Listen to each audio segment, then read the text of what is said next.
এই সূরা তেলাওয়াত যারা করবে তাদের অনেক ফাজিলাত। এক নাম্বার ফাজিলাত হচ্ছে এই সূরাটা মানিআতুন মিন আযাবিল কবর। এই সূরা যারা তেলাওয়াত করবে তাদের কবরের আযাব হবে না। কবরে যাওয়া লাগবে কি লাগবে না? যাওয়া লাগবে না। কার কার হাত তোলেন? একজনও নাই। সবাই কবরে যাবেন। একদিন মাটির ভেতরে হবে ঘরে মন আমার, কেন বান্ধ দালান ঘর? প্রাণ পাখি উড়ে যাবে পিঞ্জর ছেড়ে, ধরা ধামে সবই রবে তুমি যাবে চলে। বন্ধু বান্ধব যত মাতা পিতা দ্বারা সুত সবই হবে তোমার পরে মন আমার, কেন বান্ধ দালান ঘর? একদিন মাটির ভেতরে হবে ঘরে মন আমার, কেন বান্ধ দালান ঘর? চিল্লায় বলেন ঠিক কিনা? যাওয়া লাগবে, কেউ বাঁচতে পারবে না। দাদা চলে গেল, বাবা চলে গেল, মামা চলে গেল, আমারও যাওয়া লাগবে। সেলিব্রিটি চাই, আরো সম্পদের পাহাড় চাই। ব্যস্ত, আমরা মহা ব্যস্ত। এত ব্যস্ততা কিসের? স্টপ, থামেন, অনেক হয়েছে, আর না। বসেন, একটু ভাবেন। দাদা চলে গেল, বাবা চলে গেল, মামা চলে গেল, আমাকেও চলে যেতে হবে। মাঝে মাঝে কবরস্থানে যাবেন, যে একটু দেখবেন এই কবরস্থানে শিশুরা শুয়ে আছে, কিশোররা শুয়ে আছে, আপনার মতো তাগড়া যুবকরা শুয়ে আছে, ওদেরও রক্ত গরম ছিল আপনার মতো। আজ ওরা নাই, সব শেষ। আপনাকেও যেতে হবে। এই কবরে আমাদেরকে যেতে হবেই। কবরের প্রশ্নের উত্তর দিতে হবে। চিল্লায় বলেন ঠিক কিনা?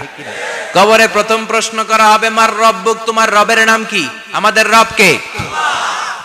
ওমা দীনুক, তোমার ধর্মের নাম কি? আমাদের ধর্মের নাম কি? বিশ্বনবীর চেহারা দেখিয়ে বলা হবে এই লোকটাকে তুমি চিনো কিনা? চিনি না আমরা? চাঁদের চেয়ে সুন্দর তুমি, নবী আমার কমলিহি ওয়ালা, দু জাহানের বাদশাহ তুমি, প্যারা নবী সাল্লাল্লাহু আলা, দু জাহানের বাদশাহ তুমি, প্যারা নবী সাল্লাল্লাহু আলা, চাঁদের চেয়ে সুন্দর তুমি, নবী আমার কমলিহি ওয়ালা। সুবহানাল্লাহ পড়ে। আমাদেরকে জিজ্ঞেস করা হবে রব কে? বলবো আল্লাহ। ধর্ম কি? বলবো ইসলাম। এই লোকটারে চিনো নাকি? আমরা বলবো চিনি, আমাদের প্রাণের নবী মুহাম্মদ সাল্লাল্লাহু। তিনটা প্রশ্নের উত্তর করতে পারলে এডিশনাল আরেকটা প্রশ্ন, ওমা ইলমুক। এই তিনটা প্রশ্নের উত্তর জানলা কেমনে? নকল করছো নাকি? বাংলাদেশে নকল আছে না নাই? কোথায় নকল করে? হ্যাঁ, কিছু লিজেন্ড আছে দেখি, একেবারে জামার ভিতরে নকল, টুপির ভিতরে নকল, স্কেলের ভিতরে নকল, মৌজার ভিতরেও নকল। আছে না নাই? কথা বলেন। ফেরেশতারা বলবে তুমি তিনটা প্রশ্নের উত্তর করলে কি করে? আপনাকে বলতে হবে আমি কোরআন থেকে শিখেছি, আমি হাদিস থেকে জেনেছি। চিল্লায় বলেন ঠিক কিনা? তখন ফেরেশতারা বলবে আহলান ওয়া সাহলান, মারহাবান, কংগ্রাচুলেশন, তুমি উত্তর করতে পেরেছো। ইফসাহু লাহু কবরুহু ৭০ যিরান, আপনার কবরটারে ৭০ হাত লম্বা বানিয়ে দেয়া হবে। ইফতাহু লাহু বাবুন ইলাল জান্নাহ, জান্নাতের দিকে দরজা করে দেয়া হবে। ইউলবাসু মিন লিবাসিল জান্নাহ, জান্নাতের পোশাক পরিয়ে দেয়া হবে। আর বলা হবে নাম কানাউমিল আরুস, বাসর রাতে কনেকে নিয়ে বর যেমনি শান্তির ঘুম, আরামের ঘুম দেয়, তুমিও ঘুম দাও, ঘুমাও। You should get some sleep now, you are very tired man, ঘুমাও, অনেক হয়েছে, ঘুমাও। তোমার এই ঘুম কেউ ভাঙাবে না ইসরাফিলের সিঙ্গার ফুৎকার ছাড়া। আল্লাহ লম্বা ঘুম যেন দিতে পারি তৌফিক দাও। আর যারা ইসলাম বিরোধী, কোরআন বিরোধী, বিশ্বনবী বিরোধী, তাদেরকেও প্রশ্ন করা হবে তোর রব কে? মার রব্বুক, সে বলবে লা আদরি, আমি কিছু জানি না, আমি মাফ চাই, দোয়াও চাই। কথা কোন? জানি না, আমি কিছুই মনে করতে পারছি না, আমি কিছু জানি না, আমার ধর্ম নাই, কর্ম নাই, আমার ধর্ম যার যার, উৎসব সবার, আমার কোনো ধর্ম টর্ম নাই, আমার কোনো নামাজ রোজা নাই, আমার কোনো রব নাই। দ্বিতীয় প্রশ্ন, ওমা দীনুক, তোর ধর্মের নাম কি? সে বলবে ধর্ম কি আমি জানি না, আমি ধর্মরে গালি দিতাম, আমি দুনিয়া ইসলাম রে বাস দিতাম, আমি আলেম ওলামাদের বিরোধিতা করতাম, আর শাহবাগের মঞ্চে উঠে ভাষণ দিতাম। আছে না নাই? সব গুমর ফাঁস হয়ে যাবে। ইয়াউমুত তাকাবুন। এরপর বিশ্বনবীর চেহারা দেখিয়ে বলা হবে এই লোকটারা চিনো নাকি? সে বলবে চিনি না, তবে আমার বন্ধুরা তার বিরুদ্ধে ব্লগে লিখতো, আমিও ব্যাড ব্যাড কমেন্টস করে দিতাম। এই লোকটার বিরুদ্ধে আমি কার্টুন বানাতাম, এই বিশ্বনবীর বিরুদ্ধে আমি কথা বলতাম। চিল্লায় বলেন ঠিক কি না? ফেরেশতারা বলবে লা দারাইতা ওয়ালা তালাইতা, তুই তো কিছুই পারলি না, তুই তো কপাল পোড়া। ফায়ুতরাকু বিমাতারিকা মিন হাদিদ, লোহার হাতুড়ি দিয়ে পিটিয়ে ওর মাসেলগুলো থেতলে ফেলা হবে। ওয়া ইউকালু লিল আরদি ইলতাইমি, কবরের দুই পাশের মাটিরে বলা হবে চাপ দে, এমন চাপ দিবে ফাতাখতালিফা আদলাউহু, ডান পাশের পাজরের হাড্ডি বাম দিকে ঢুকে যাবে, বাম পাশের পাজরের হাড্ডি ডান পাশে ঢুকে যাবে। কিয়ামত পর্যন্ত এই মারামারি চলবে। আল্লাহ এরকম ভয়ঙ্কর পরিস্থিতি থেকে আমাদেরকে বাঁচাও। ওই কবরের আযাব থেকে বাঁচার দরকার আছে না নাই? বিশ্বনবী বললেন যে ব্যক্তি রাত্রিবেলায় সূরাতুল মুলক তেলাওয়াত করবে তার কবরের আযাব হবে না। ইন্না হাযিহি সূরাতুন আযীমা মানিআতুন মিন আযাবিল কবর। এই সূরাটা এমন সূরা, সাধারণ কোন সূরা না। এই সূরাতুল মুলক যে রাত্রিবেলায় তেলাওয়াত করবে তার কবরের আযাব থেকে তারে বাঁচিয়ে দিবে কে? নাম্বার 1 ফাজিলাত, স্ট্যাটাস মনে থাকবে তো। 2 নাম্বার স্ট্যাটাস শাফাআত লি সাহিবিহা। এই সূরাটা, এই সূরার তেলাওয়াতকারীর জন্য কিয়ামতের দিন সুপারিশ করবে। কোরআন সুপারিশ করবে, চারটেখানি কথা না।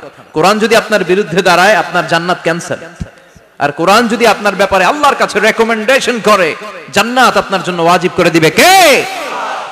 এজন্য বিশ্বনবী বললেন শাফাআত লি সাহিবিহা, কিয়ামতের দিন তেলাওয়াতকারীর জন্য আল্লাহর কাছে সুপারিশ করবে।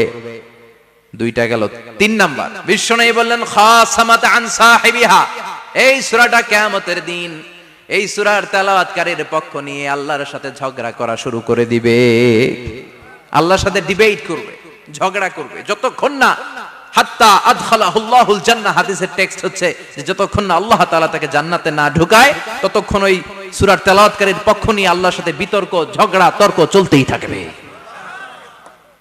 সুবহানাল্লাহ। আরো আস্তে বলেন। আবার বিশ্বনবী বললেন মান ক্বারা বিহা ফি লাইলাতিন ফাকাদ আকসারা ওয়া আতওয়াবা।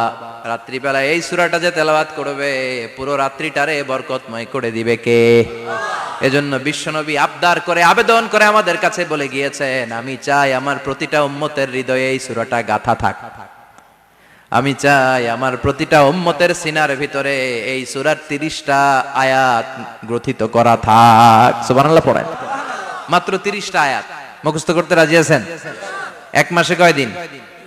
প্রতিদিন একটা করে আয়াত মুখস্থ করলে এই সূরা মুখস্থ করতে লাগবে কয়দিন? হ্যাঁ, হোমওয়ার্ক। এটা আপনাদের বাড়ির কাজ, যেহেতু ক্লাসে হোমওয়ার্ক দেওয়া যায় না। আরবিতে বলে আল ওয়াজিব আল মানজিলি। আমি গতানুগতিক তাফসীর করি না, আমি সমাজের খুঁতগুলো ধরে ধরে ডিসকাশনের মতো আমি করি। বিভিন্ন জেলায় যে ওখানকার ইয়াংদের সাথেও বসি, কথা বলি। এটাই আমার তাফসীর, এটাই কোরআনের এক্সপ্লেনেশন এন্ড ইন্টারপ্রিটেশন। এতেই মানুষ উপকৃত হয় বেশি। চিল্লা এখন ঠিক কি না? তো এটা আপনাদের বাড়ির কাজ, মাইথার দিয়া বাসীদের বাড়ির কাজ। হায়াতে আল্লাহ বাঁচায় রাখলে আবার কখনো দেখা হলে জিজ্ঞেস করবো যে মুলক মুখস্থ হয়েছে কিনা। কে কে মুখস্থ করবেন না হাত তোলেন। সবাই করবেন। এবার কে কে মুখস্থ করবেন হাত তুলে আমার না আল্লাহর দেখান। আল্লাহ তুমি কবুল করো। আরো জোরে পড়েন আমিন। হাত নামান। এই সূরাটা it's an eye opener for you. এটা আপনার চোখ খুলে দিবে। এই সূরাটা আপনার চোখকে খুলে দিবে, আপনার ঘুমন্ত বিবেককে জাগিয়ে তুলবে। স্রষ্টার ব্যাপারে আপনার যদি কোনো সাসপিশন থাকে, সন্দেহ থাকে, এই সন্দেহের পাহাড়কে ভেঙে এই সূরা চুরমার করে দিবে। চিল্লায় বলেন সুবহানাল্লাহ। আল্লাহ ডেকে বলে গোলাম, কিছু কিছু নাস্তিক আছে আমারে খুঁজে পায় না। এরকম কপাল পোড়া নাদান নাস্তিক বাংলার জমিনেও আছে না নেই? এরা বলে আনসিন ইজ নাথিং, যেটা দেখা যায় না ওটা মানি না, বলে না? Do you see the air in the atmosphere? বাতাসে, বায়ুমণ্ডলে যে বাতাস ঘুরে বেড়ায় এটা কি তুমি দেখো? তো মানো কেন? Why do you believe on that? Why do you believe on air? বাতাস বিশ্বাস করস কেন? কপাল পোড়া নাস্তিকরা বাতাস মানে না। কথা কোন? Do you see the bad headache someone feel in his head and he's shouting? মাথার ব্যথায়, মাইগ্রেনের পেইনে যখন কেউ চিৎকার করে তার মাথার ব্যথা দেখা যায়। আমার এখন প্রচন্ড মাথা ব্যথা যদি হয়, আপনারা দেখতে পাচ্ছেন তো, নাস্তিকরা কি মাইগ্রেনের পেইন বিশ্বাস করে না? মাথা ব্যথা বিশ্বাস করে কি করে না? বাতাস বিশ্বাস করে কি করে না? কয় আনসিন ইজ নাথিং, যেটা দেখি না ওটা বিশ্বাস করি না, কপাল পোড়া। আল্লাহ ডেকে বলে, গোলাম আমার সৃষ্টির দিকে তাকা, আকাশের দিকে তাকা, বাতাসের দিকে তাকা, সাগরের দিকে তাকা। সাগরের মধ্যে আমি আল্লাহ আছি না নাই? বিশাল বড় বড় পাহাড়ের দিকে তাকা, ঝর্ণার দিকে তাকা, ঝর্ণার মধ্যে আমি আছি না নাই? ঝর্ণা ঝর্ণা ঝর্ণা রে, বলনা বলনা বলনা রে, কার বিরহে পাগল পাড়া তুই, কার মিলনে ফুল ফসলে ভরা রে তোর দুকুল বই, কার মিলনে ফুল ফসলে ভরা রে তোর দুকুল ভুই। ঝর্ণা ঝর্ণা ঝর্ণা রে, বলনা বলনা বলনা রে, কার বিরহে পাগল পাড়া তুই। সুবহানাল্লাহ পড়েন। ঝর্ণার দিকে তাকাও, সাগরের দিকে নজর করে দেখো, বিশাল পাহাড়ের দিকে নজর করে তাকাও, ওই পাহাড়ের মধ্যে আল্লাহরে খোঁজে বাবা, চিল্লায় বলেন ঠিক কিনা? আল্লাহর আদেশে দেহে ঢুকে, আল্লাহর আদেশে বের হয়ে যায়, ঠিক কিনা? এই যে ছোট্ট বাচ্চাটার দেহের ভিতরে যে রুহু ঢুকলো, কে দিল? 120 দিনের আগে মানব শিশুর দেহের ভিতরে কিন্তু রুহের ফুৎকার হয় না। সহিহ বুখারীর বর্ণনা 40 40 40, 340 কত কথা বলেন? প্রথম 40 থাকে নুতফা, তারপরের 40 হয় আলাকা, তারপরের 40 হয় মুদগা, sperm drop, blood clot and then the little flesh. ছোট্ট নাপাক পানি ছিলাম, শুক্রাণু ছিলাম আমরা। কি ছিলাম? শুক্রও ছিলাম না, শুক্রাণু, শুক্রের অণু। এক ফোঁটা শুক্রের মধ্যে 20 কোটি অণু থাকে, ওই 20 কোটির একটা ছিলাম আমি আর আপনি। সুবহানাল্লাহ বাড়িতে গিয়ে বললেন। ডিম্ব আমরা ছিলাম না, আমরা ছিলাম ডিম্বাণু। ডিম্বের এই ডিম্বাণু আর শুক্রাণু দুইটা মিলে আল্লাহ আমাদেরকে বানায় ফেললেন জাইগট, সেখান থেকে এমব্রয়ো, তারপরে আস্তে আস্তে ইনিশিয়াল স্টেজগুলো শেষে একটার পর একটা স্টেজ পার করে তিনি আমাদেরকে বানালেন আলাকা, সেখান থেকে মুদগা। আমাদের দেহের ভেতরে তিনি স্কেলিটন ভরে দিলেন, কঙ্কাল, মাথার স্কাল দিলেন, খুলি দিলেন, নাক কান গলা দিলেন, আমার রেসপিরেটরি সিস্টেম চালু করে দিলেন। কত ছোট ছিলাম আমি, ক্ষুদ্র ছিলাম আমি। ফালয়ানজুরিল ইনসানু মিম্মা খুলিকা, খুলিকা মিম্মা ইন দাফিক। মানুষের উচিত তার সৃষ্টি প্রক্রিয়ার দিকে নজর করে তাকানো। বাবার পিঠ থেকে সবেগে নির্গত হওয়া পানি দিয়ে মায়ের পেটে তোমারে ঢুকায় দিল কে? নাপাক পানি থেকে ছোট্ট ব্যাঙ্গাচির মতো ছিলাম, জোকের মতো মায়ের জরায়ুর দেয়ালে লেগেছিলাম। সেখান থেকে বড় করতে করতে আমার রেসপিরেটরি সিস্টেম, আমার হেয়ারিং সিস্টেম, আমার সব সিস্টেমগুলো তিনি আমার দেহের ভিতরে সেট করে দিল। চিল্লায় কোন সুবহানাল্লাহ। 120 দিনের সার্টেন পিরিয়ড শেষে তিনি দেহের ভিতরে রুহের ফুৎকার দিলেন। দেয়া মাত্রই আমার রুহুতে ধপ ধপ ধপ শুরু হয়ে গেছে। ওই যে ধপ ধপ শুরু হয়েছে, আজও থামে নাই। এই ধপ ধপ থামলে বাঁচবেন? দম ফুরাইলে আমরা ঠুস হয়ে যাবো, ঠিক কিনা? আয় রে মানুষ রঙিন ফানুষ, দম ফুরাইলে তবু তো ভাই কারোরই নাই একটুখানি। আয় রে মানুষ রঙিন ফানুষ, রঙিন ফানুষ, আয় রে মানুষ। সুবহানাল্লাহ বলেন। সে আল্লাহ বললেন, গোলাম, জীবন আর মরণের মাঝখানে আমি তৈরি করেছি রুহু। পৃথিবীর বিজ্ঞানীরা সব বানাতে পারে, কম্পিউটার বানাতে পারে, প্লেন বানাতে পারে, হেলিকপ্টার বানাতে পারে, রকেট বানাতে পারে, কিন্তু গোটা বিশ্বের সব বিজ্ঞানীরা মিলে কি রুহু বানাতে পারে নাকি? কথা বলেন। গত বছর সোফিয়া নামে একটা রোবট আসছিল না? কথা কন। ওটা মাথা উঁচু করে নিচু করে কথা বলতে চায়, মানুষের মতো হতে চায়। আসলে কি মানুষ? ওটার মধ্যে কি রুহু আছে? রুহু বানাইতে পারবে কেউ? এই রুহু নিয়ে যে কত গবেষণা, মুমূর্ষ রোগীদের উপর গবেষণা চালিয়েছে অনেক। বুলেট প্রুফ গ্লাসের ভিতরে মুমূর্ষ রোগীকে রেখে রেখে তারা চেক করতে চেয়েছে আমেরিকান বিজ্ঞানীরা যে রুহু কোন দিক দিয়ে বেরোয়। তারা ওজন করে দেখে, মানুষ মরে গেলে কোন লাশের ওজন বেড়ে যায়, কোন লাশের ওজন কমে। কথা বলতে চায়, মানুষের মতো হতে চায়। আসলে কি মানুষ? ওটার মধ্যে কি রুহু আছে? রুহু বানাইতে পারবে কেউ? এই রুহু নিয়ে যে কত গবেষণা, মুমূর্ষ রোগীদের উপর গবেষণা চালিয়েছে অনেক। বুলেট প্রুফ গ্লাসের ভিতরে মুমূর্ষ রোগীকে রেখে রেখে তারা চেক করতে চেয়েছে আমেরিকান বিজ্ঞানীরা যে রুহু কোন দিক দিয়ে বেরোয়। তারা ওজন করে দেখে, মানুষ মরে গেলে কোন লাশের ওজন বেড়ে যায়, কোন লাশের ওজন কমে যায়। যেটাতে কমে গেছে 2-1 কেজি কমে যায়, তার অবাক। কিরা আগে ছিল 80 কেজি, এখন হইছে 78 কেজি, তার মানে 2 কেজি না, এটাই রুহু। এটাই কি? এটা হচ্ছে গবেষণার ধাপ। অনেকগুলো মডিউল তারা আনে, অনেক মুমূর্ষু রোগীকে গ্লাস ফিটিং করা, ইন্টেনসিভ কেয়ারে রেখে তারা অবজার্ভ করে, আর অক্সিজেন মাস্ক খুলে দিয়ে তারা দেখে যে লোকটা ছটফট করে কিভাবে মরে। মরার আগে ওজন মাপ ছিল 80 কেজি, মরে গেছে পরে আবার ওজন দিয়ে দেখে 78 কেজি। কমছে কয় কেজি? বিজ্ঞানে কয় পাইছি। সবাই কয় কি পাইছো? কয় রুহু। কই পাইলেন? কয় আগে 80 এখন 78, 2 কেজি। রুহুর ওজন কয় কেজি? তো বিজ্ঞানীদের সিস্টেম হচ্ছে যে কোনো একটা বিষয়ের উপর গবেষণা চালালে তারা পূর্ণাঙ্গ ডিসিশনে পৌঁছতে পারে না। They couldn't jump to the final conclusion just on one module, based on one module, they can't do it. তাদের অনেকগুলো মডিউল আনতে হয়। তারা আবার নমুনা আনলো আরেকটা, মুমূর্ষু রোগী, অক্সিজেন চেম্বার লাগানো, মাস্ক লাগানো, এটা খুলে ফেললে মরে যাবে।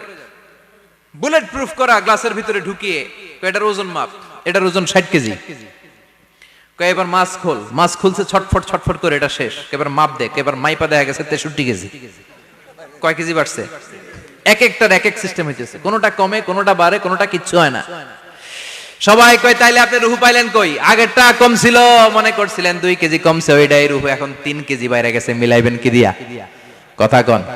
আল্লাহ ডেকে বলে, গোলাম কিয়ামত পর্যন্ত একটার পর একটা মুমূর্ষু রোগীকে বুলেট প্রুফ গ্লাসের ভেতরে ঢুকাতে পারবি, গবেষণা করতে পারবি, মাগার রুহু খুঁজে পাবি না। চিল্লায় বলেন ঠিক কি না? কারণ এই রুহুর মালিক কে? সে আল্লাহ বললেন, আল্লাযী খালাকাল মাউতা ওয়াল হায়াতা লিয়াবলুয়াকুম আইয়ুকুম আহসানু আমালা। জীবন আর মৃত্যু বানালাম তোমাদেরকে পরীক্ষা করার জন্য। পরীক্ষা আছে না নাই? গোটা দুনিয়াটাই পরীক্ষা। আল্লাহ যারে পছন্দ করে বেশি তার পরীক্ষাও। আসাদুন নাসি বালাআন আল আম্বিয়া। এই পৃথিবীতে আল্লাহ সবচেয়ে বেশি বালা মুসিবত দিয়ে পরীক্ষা করেছেন নবীদের। কারণ নবীরা আল্লাহর কাছে কম প্রিয় না বেশি প্রিয়?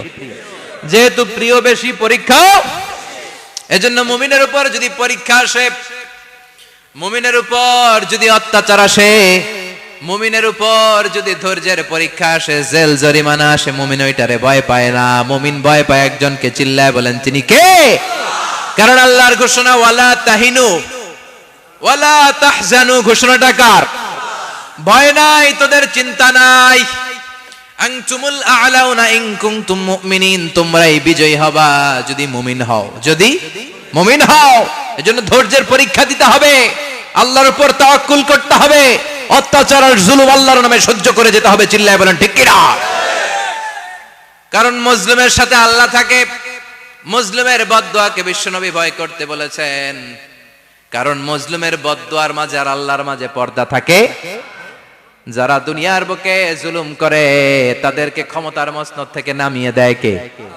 আর যারা মজলুম হয়, যাদের রক্ত দিয়ে জমিন ভেজে, তাদেরকে জমিনের ক্ষমতা দিয়ে দেয় কে? আর যারা রক্ত ঝরায়, ইতিহাস বলে তারা শেষ পর্যন্ত প্রাণ আর জান নিয়ে পালাবার জায়গাটা পায় না। চিল্লায় বলেন ঠিক কি না? এজন্য মুমিন খুব ভালো করে জানে, রাত্রি যত গভীর হয়, সুবহে সাদিকের সময় কাছে আসতে থাকে। গর্ভবতী নারীর পেটের জ্বালা যন্ত্রণা, ব্যথার পেইন যত বাড়ে, নতুন মেহমান আগমনের সময় কাছে আসতে থাকে। তেমনি ইসলামের পক্ষের শক্তির উপর যদি অত্যাচার, অনাচার, স্টিম রোলার বেড়ে যায়, এটা প্রমাণ করে ইসলামের বিজয়ের সময় কাছে আসতে শুরু করেছে। চিল্লায় বলো ঠিক কি না? এজন্য রাব্বুল আলামিন ডেকে বলেন, গোলাম লিয়াবলুয়াকুম আইয়ুকুম আহসানু আমালা। কে ভালো আমল করো, কে খারাপ আমল করো, এজন্য আমি জীবন মরণ তৈরি করেছি। চিল্লায় কোন ঠিক কি না? এরপর আল্লাহ বললেন, ওয়ালাকাদ যায়্যানাস সামাআদ দুনিয়া বিমাসাবিহা ওয়া জাআলনাহা রুজুমান লিশ-শায়াতিন। সুবহানাল্লাহ বলেন। ওয়ালাকাদ যায়্যানাস সামাআদ দুনিয়া। মাইকম্যান কোথায়? সাউন্ডটা বাড়াও। এত দুর্বল কেন তোমার সাউন্ড? মনে হচ্ছে আমি মাইক ছাড়া কথা বলছি। সাউন্ডটাকে স্ট্রং করো। ওয়ালাকাদ যায়্যানাস সামাআদ দুনিয়া। I have beautified the closer sky with candles, with light and stars. আল্লাহ বললেন, আমি দুনিয়ার আকাশকে তারা দিয়ে সুশোভিত করেছি। আকাশে তারা আছে না নাই? এগুলো এমনি এমনি হয়েছে না? তৈরি করছে কে? বিশ্বাস হয়? কোনো সন্দেহ আছে? এখন তো লাইটিং ফাইটিং এর যুগে তারার যে কি সৌন্দর্য আমরা বুঝি না। আমরা যখন ছোটবেলা গ্রামে যেতাম, রাতের বেলা তারার মেলা, কি সুন্দর, একটার চেয়ে একটা সুন্দর। শুকতারা, ধ্রুব তারা, সপ্তর্ষি মণ্ডল, 7টা তারার একটা চেইন আছে, চিনেন এগুলো? কি সুন্দর তারা। এগুলো তৈরি করে রেখেছে কে? প্রথম আকাশের মহাশূন্যকে আল্লাহ এই তারকা দিয়ে বিউটিফাই করেছেন। ইটস এ ক্যান্ডেল, আল্লাহ সাজিয়ে রেখেছেন। আমরা খালি চোখে যেটা দেখি এটা কিন্তু আকাশ না, এটা প্রথম আকাশ নয়। প্রথম আকাশ যে কত দূরে আমেরিকার নাসার বিজ্ঞানীরাও জানে না। খালি চোখে আমরা যা দেখি এটা প্রথম আকাশের মহাশূন্য, এর অনেক অনেক অনেক উপরে প্রথম আকাশ। এরপরে দ্বিতীয় আকাশের মহাশূন্যের স্তর শুরু, এরপরে দ্বিতীয় আকাশ, তারপরে তৃতীয় আকাশের মহাশূন্যের স্তর শুরু, তারপরে তৃতীয় আকাশ। একটার চেয়ে আরেকটা বড়। প্রথম আকাশের চেয়ে দ্বিতীয় আকাশ কত বড় বলি, আপনার হাতের আংটিটা যদি সাহারা মরুভূমিতে আপনি ছুঁড়ে ফেলে দেন, পুরো মরুভূমির তুলনায় আংটি যত ছোট, আল্লাহর দ্বিতীয় আসমানের তুলনায় আল্লাহর প্রথম আসমানটা ঠিক তত ছোট। একটার চেয়ে একটা বড়, একটার চেয়ে একটা বড়। সূর্য দেখে আমরা অবাক হয়ে যাই, 9,30,00,000 মাইল দূরে। এই পৃথিবীর চেয়ে 13 লক্ষ গুণ বড়। এটার সানশাইন, আলো আসতে পৃথিবীতে 8 মিনিট 18 সেকেন্ড লেগে যায়। আমরা মনে করছি সূর্যই বড়। আমরা বসে আছি মাইথার দিয়াতে, তাই না? এই জায়গাটার নাম কি? মাইথার দিয়া। কি খালি এতটুকু প্যান্ডেলের সমান? কত বড় মাইথার দিয়া! এই পুরো মাইথার দিয়া কোন থানায় পড়ছে? দাউদকান্দি। দাউদকান্দি হচ্ছে কুমিল্লার 16টা থানার একটা, ঠিক কিনা? 16 থানা মিলে কুমিল্লার একটা জেলা। এরকম কয়টা জেলা আছে? 64 জেলা। এই 64 জেলা মিলে আমাদের সুজলা সুফলা শস্য শ্যামলা ডিজিটাল বাংলাদেশ। কথা কন। আর বাংলাদেশ হচ্ছে পৃথিবীর সবচাইতে বড় দেশ। হ্যাঁ, 64 জেলা, এরপরে ছোট। যাদের অ্যাটলাস ম্যাপ নিয়ে যাদের ধারণা আছে তারা দেখবেন বাংলাদেশ এই শব্দটা লেখার জায়গাও আমরা পাই না। মানচিত্রে বাংলাদেশ শব্দটা লেখার জায়গা পায় না। বিআরএ উঠে যায় ইন্ডিয়ার উপর, আর ডিএসএচ উঠে যায় আবার ইন্ডিয়ার উপর। মাঝখানের দুইটা অক্ষর বাংলাদেশের উপরে পড়ে। চিল্লায় বলেন ঠিক কিনা? কত ছোট দেশ। পাশের ইন্ডিয়া 20-25 গুণ বড়। ইউরোপ আমেরিকার অনেক দেশ আছে, আমেরিকাই বাংলাদেশের চেয়ে শতগুণ বড়। কানাডা কয়েকশো গুণ বড়, রাশিয়া কয়েকশো গুণ বড়। এরকম প্রায় 200 দেশ নিয়ে পৃথিবীর স্থলভাগ, আর 70% হচ্ছে শুধু পানি। এই সব মিলে আমাদের এই পৃথিবী। আর এত বড় পৃথিবীর চেয়েও নাকি সূর্য 13 লক্ষ গুণ বড়। তার মানে সূর্যই বড় না, সূর্যের চেয়ে অনেক বড় তারা আছে। সূর্যের পরে পৃথিবীর সবচেয়ে কাছের যে তারা বা স্টার, ওটার নাম হচ্ছে প্রক্সিমা সেন্ট্রাই। নাম কি? প্রক্সিমা সেন্ট্রাই। এরপরে আলফা সেন্ট্রাই এ, আলফা সেন্ট্রাই বি, ইটা ক্যারিনা, বেটেলজিউস, এরকম একটার পর একটা তারা।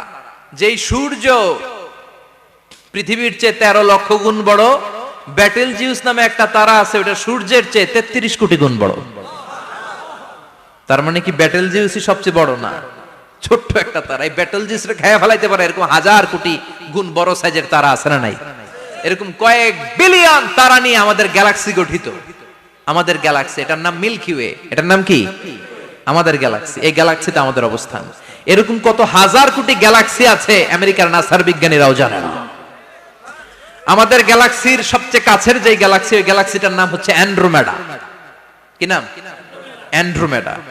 আমাদের গ্যালাক্সি থেকে কেউ যদি কাছের গ্যালাক্সি অ্যান্ড্রোমেডাতে যেতে চায়, তার 2.5 মিলিয়ন লাইট ইয়ার্স সময় লেগে যাবে। কথাটা কঠিন হয়ে গেছে, আমি ভেঙে বলি, তারপরে সুবহানাল্লাহ কইেন। আমাদের গ্যালাক্সির নাম মিল্কি ওয়ে। মিল্কি ওয়ে থেকে যদি কেউ অ্যান্ড্রোমেডাতে যেতে যায়, কত সময় লাগবে? 2.5 million light year. Light year মানে আলোক বর্ষ। আলোর গতিতে যদি ছোটা যায়, 2.5 মিলিয়ন মানে হচ্ছে প্রায় 25 লক্ষ।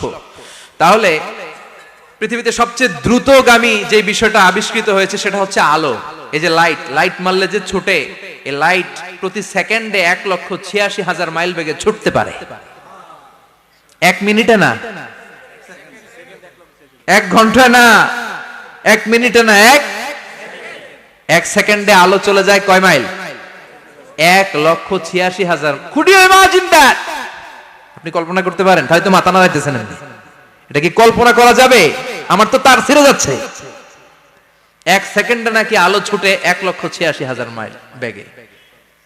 1 সেকেন্ড শব্দ কইতে তো 2 সেকেন্ড লাগে। কথা কোন? এর মধ্যে আলো চলে গেছে 1,86,000 মাইল। তো কোন রকেট যদি আপনি পান, যে রকেট দিয়ে সেকেন্ডে 1,86,000 মাইল বেগে রকেটটা ছুটবে প্রতি সেকেন্ডে, খেয়াল করেন, ঘন্টায় না, মিনিটে না, কিসে? সেকেন্ডে। যে রকেটটা সেকেন্ডে 1,86,000 মাইল বেগে ছুটবে, ওই রকেটটা দিয়ে আমাদের গ্যালাক্সি থেকে আমাদের পাশের গ্যালাক্সি অ্যান্ড্রোমেডাতে পৌঁছতে আপনার 25 লক্ষ বছর লেগে যাবে। সুবহানাল্লাহ বাড়িতে গিয়ে বললেন।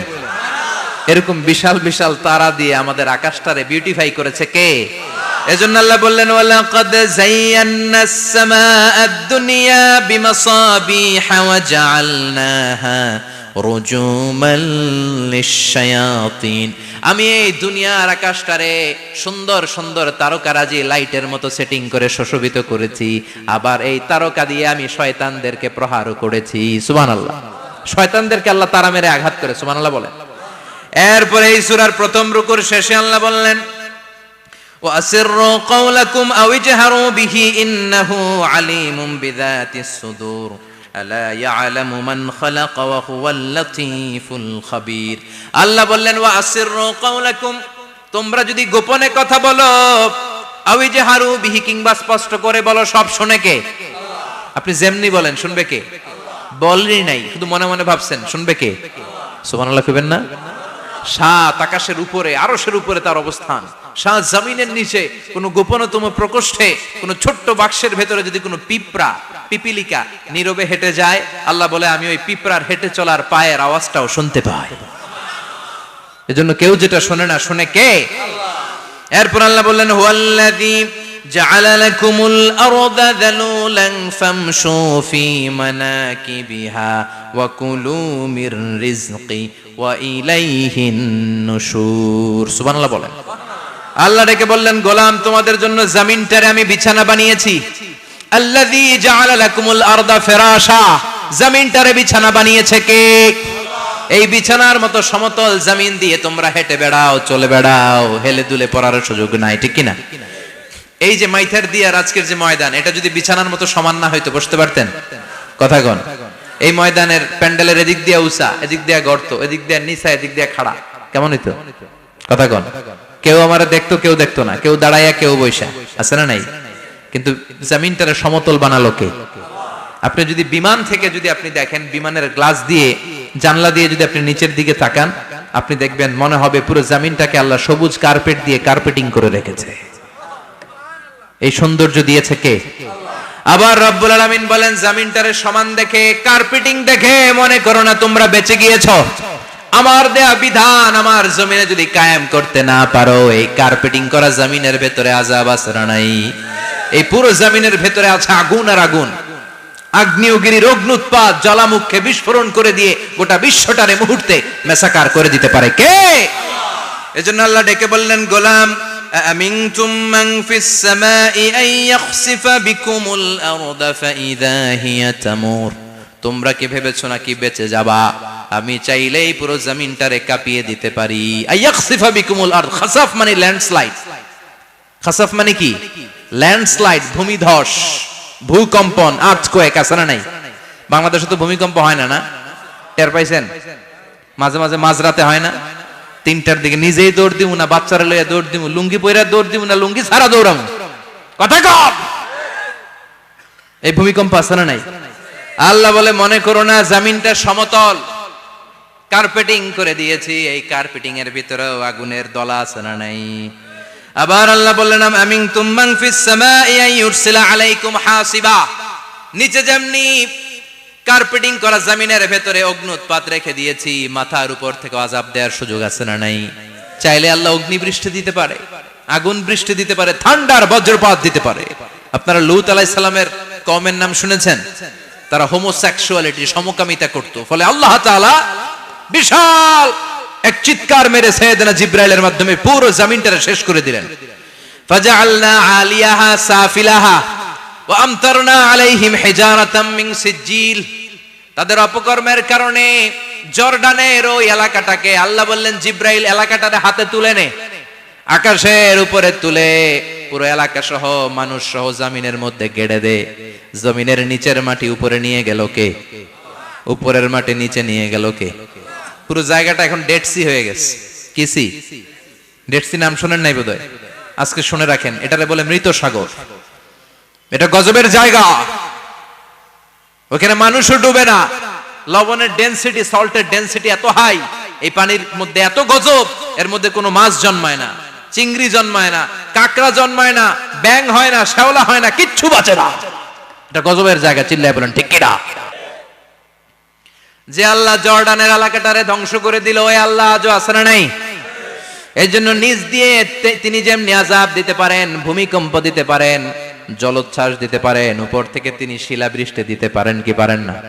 মাইথের দিয়ে কখনো শিলাবৃষ্টি হয়েছিল? হ্যাঁ, ফসল ক্ষেত শেষ করে দেয় না? ছাগল টাগল মরে যায়।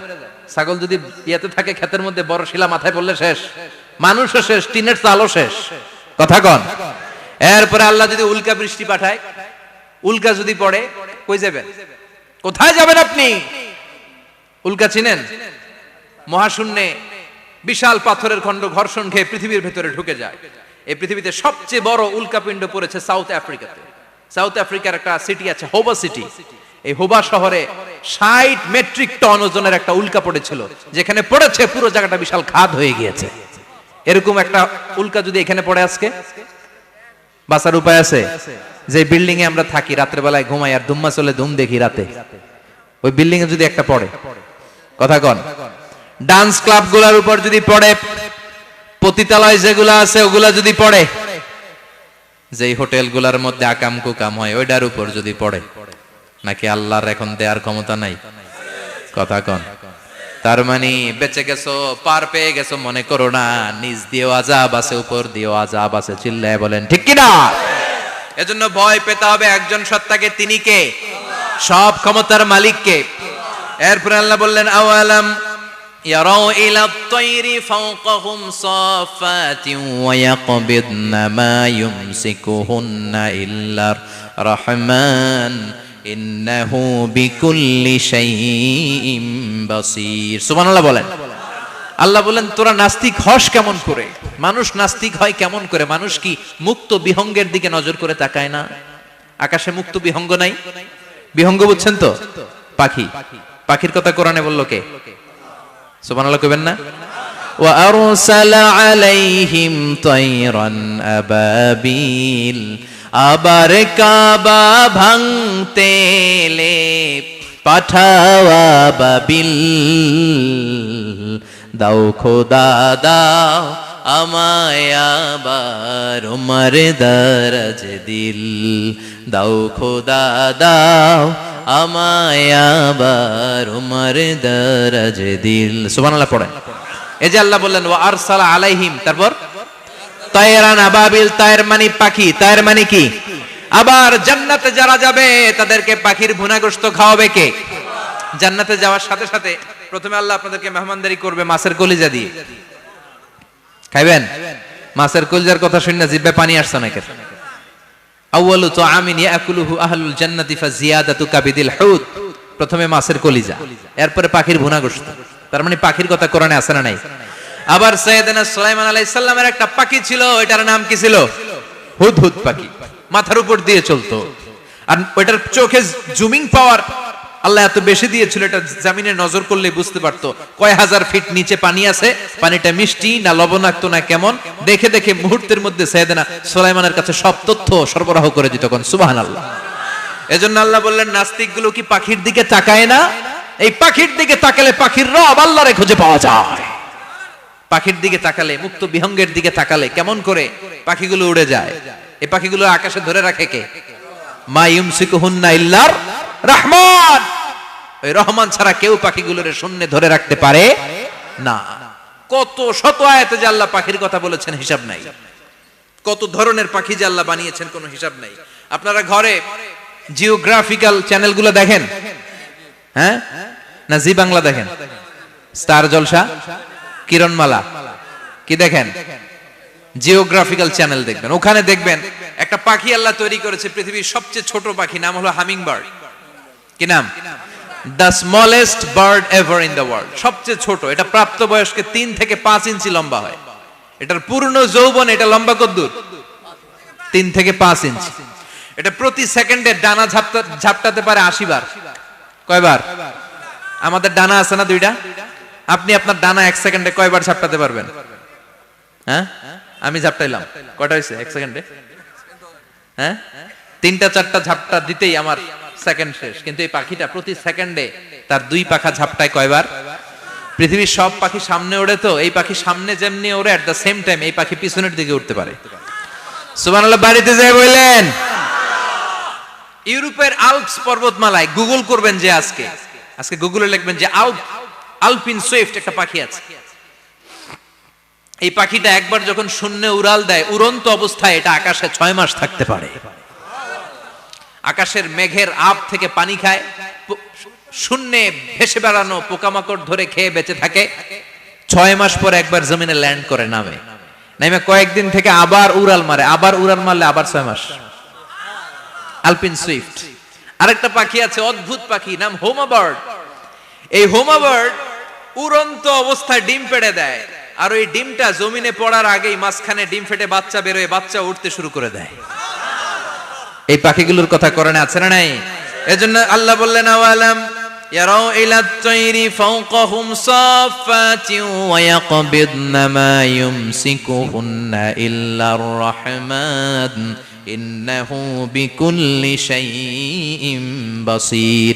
আল্লাহ বললেন, নাস্তিকগুলো কি পাখির দিকে নজর করে তাকায় না? পাখির দিকে নজর করে যদি তাকায়, তখন পাখির রব আল্লাহরে খুঁজে পাবে। চিল্লায় বলেন ঠিক কিনা? পাখিকে আরবিতে বললে তয়ের। সবাই বলেন, পাখির আরবি কি? বিমানের আরবিও তয়ের। পাখি আরবি যা, বিমান আরবিও। এই পাখি নিয়ে গবেষণা করে বিমান বানাইছে। সুবহানাল্লাহ কইবেন না? আমরা বানাই নাই, আমরা তো খোঁচাখুচিতে ব্যস্ত, আমরা আছি ফতুয়া নিয়ে ব্যস্ত। তুই 20 কারণে কাফের, তোর চাচা 90 কারণে কাফের। তোর চাচা মরলে যেই জায়গায় কবর দেয়া হবে, ওই কবরের মাটির উপরে যে ঘাস উঠবে, ওই ঘাস যে গরু খাবে, ওই গরুর দুধ যে খাবে, ও কাফের। আছে না নাই? খালি কাফের ফতুয়া দেয় ব্যস্ত। আমরা ফতুয়া নিয়ে রইলাম, আর ওরা সব আবিষ্কার করে ফেললো। উইলবার রাইট আর অরভিল রাইট, এই দুই ভাই 1903 সালে এই বিমান আবিষ্কার করেছে, এই আয়াতের উপর গবেষণা করে। আওয়ালাম ইয়ারাউ ইলা তাইর, ওরা কি পাখি নিয়ে ভাবে না? আমাদের তো ভাবার সময় নেই, আমরা আছি মদ নিয়ে আর নারী নিয়ে আর জুয়াবাজি নিয়ে। চিল্লায় বলেন ঠিক কিনা? এমন অনেক মন্ত্রীদের হোটেল আছে যেখানে পতিতালয়ের আড্ডাখানা। চিল্লায় বলো ঠিক কিনা? মুসলমান রাজ মদ আর নারী নিয়ে ব্যস্ত, আর ইহুদি খ্রিস্টানরা আমাদের সব ঐতিহ্যকে ধারণ করেছে। উইলবার রাইট অরভিল রাইট গবেষণা শুরু করে দিল। পাহাড়ে শুয়ে শুয়ে দুই ভাই খালি পাখির ছবি আঁকে, কেমনে পাখিগুলো ডানা ঝাপটা মেরে ওঠে, কেমনে নামে। গবেষণা করতে করতে করতে প্লেন বানায় ফেললো 1903 সালে। আজ থেকে 100 বছর আগের স্টোরি শোনাচ্ছি আপনাদের।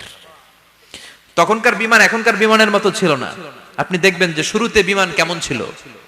শুরুতে ভাঙ্গা চূড়া দুইটা পাখা নিয়ে একটু উড়ে আবার ধপাস করে পড়ে, কিন্তু আশা হারায় নাই, আবার উড়ে ধপাস করে পড়ে। আমেরিকাতে সুবিধা করতে পারেনি। ফ্রান্সের এক কিং তাদেরকে ডোনেট করেছে বিপুল অঙ্কের টাকা দিয়ে। তারা প্রথম ফ্রান্সের একটা শহর থেকে আরেকটা শহরে পৃথিবীর প্রথম প্যাসেঞ্জার প্লেন নিরাপদে ল্যান্ড করেছে। মানুষের উড়ার স্বপ্ন সফল হতে শুরু করলো। এখন বিভিন্ন ধরনের বিমান একটার পর একটা শুরু হয়েছে। এই পৃথিবীর সবচাইতে দ্রুতগামী যে বিমানটা আগে ছিল, নাম ছিল কনকর্ড, যাত্রীবাহী বিমান। এটার পরে এখন একটা বাইরে হইছে বোম সুপারসনিক। কি নাম? Bomb supersonic. এত স্পিডে চলে, এই মাত্র দেখলেন এদিকে, এরপর দেখবেন নাই ওইদিকে। সুবহানাল্লাহ পড়েন। কি বিশাল বিশাল ডবল ডেকার গুলো নিয়ে শূন্যে উড়াল দেয়। A3 এয়ার বোয়িং A380 বর্তমান পৃথিবীতে সবচেয়ে বড় প্যাসেঞ্জার বিমান। কার্গো বিমান তো এগুলোর 7-8 ডবল বড় হয়। I'm talking about the passenger plane A380। 525 জন যাত্রী নিয়ে এটা শূন্যে উড়াল দেয়। 525 জন যাত্রী, কেবিন ক্রু, পাইলট, বিমানের ওজন, খাবার দাবারের ওজন, ফুয়েলের ওজন, 525 জনের লাগেজ টাগেজের ওজন, এই সব নিয়ে শূন্যে উড়াল দেয়। সুবহানাল্লাহ কইবেন না? এই বিমান আবিষ্কারের আগ পর্যন্ত গোটা বিশ্বব্যাপী সব দেশে দেশে ছিল সেনাবাহিনী আর নৌবাহিনী। বিমান আবিষ্কার হওয়ার সাথে সাথেই শুরু হয়ে গেল বিমান বাহিনী, এয়ার ফোর্স, মিলিটারি। এখন বোম সুপারসনিক বানায়, এখন ড্রোন হামলা করে, এখন মিসাইল হামলা করে, এখন স্যাটেলাইট পাঠায়। আমরাও পাঠাইছি। কি নাম? Bangabandhu satellite. We launching the Bangabandhu satellite channel last year. আমরা বঙ্গবন্ধু স্যাটেলাইটও পাঠাইছি উপরে। সবকিছু পাখির উপর গবেষণা করে হয়েছে। চিৎকার করে বলেন ঠিক কিনা? এজন্য আল্লাহ ডেকে বললেন, গোলাম ওরা কি পাখির দিকে তাকায় না? পাখির দিকে যদি নজর করে একটিবার তাকাতো, নাস্তিক আর নাস্তিক থাকতে পারতো না। এজন্য নাস্তিকদের জন্য সূরার ভেতরে ডোজ আছে, আই ওপেনার আছে। সর্বশেষ আল্লাহ একটা প্রশ্ন দিয়ে এই সূরাটা শেষ করলেন। প্রশ্নটা শুনবেন, শুনবেন সবাই। আল্লাহ বললেন, কুল আরাআইতুম ইন আসবাহা মাউকুম গাওরান ফামান ইয়াতিকুম বিমাইম মাইন। বলো দেখি সবে, শুকাইয়া যদি যায় এই পৃথিবীর পানি, তাহলে হেথায় তটনির ধারা কে দিবে সবারে আনি? কে দিবে আনি? একদিন সকালবেলা ঘুম থেকে উঠছেন, টয়লেটে যাবেন, মুখ ধুবেন, স্কুলে যাবেন, অফিসে যাবেন, কাজে যাবেন, যায় দেখেন টিউবওয়েল চাপতেছেন, পানি নাই। ট্যাপ ছাড়লেন, পানি নাই। চোখের মধ্যে ময়লা, নাকে ময়লা। টয়লেটে যাবেন, পানি নাই। পুকুরে নাইমা দেখেন পানি নাই। বিশাল বিশাল মেশিন বসিয়ে মাটির নিচ থেকে ভূগর্ভস্থ পানি ওঠানোর চেষ্টা করলেন, একটা পানি নাই। এক ফোঁটা পানি গোটা বিশ্বে কোথাও নাই। কে দিব পানি আপনারে? পানি সম্পদ মন্ত্রী দিব, ডোনাল্ড ট্রাম্প দিব, শেখ হাসিনা দিবে? কেউ দিতে পারবে? এক ফোঁটা পানি বানানোর ক্ষমতা আমাদের নয়, ঠিক কিনা? পানির বৈজ্ঞানিক নাম হচ্ছে H2O। কি নাম? এই দেশে H2 নিয়ে কত কথা আছে না নাই? হাইড্রোজেনের দুইটা মলিকিউল, অক্সিজেনের একটা মলিকিউল। এই দুইটা গ্যাস, হাইড্রোজেন আর অক্সিজেন, দুই গ্যাস একসাথে মিলাইলে কি হয়?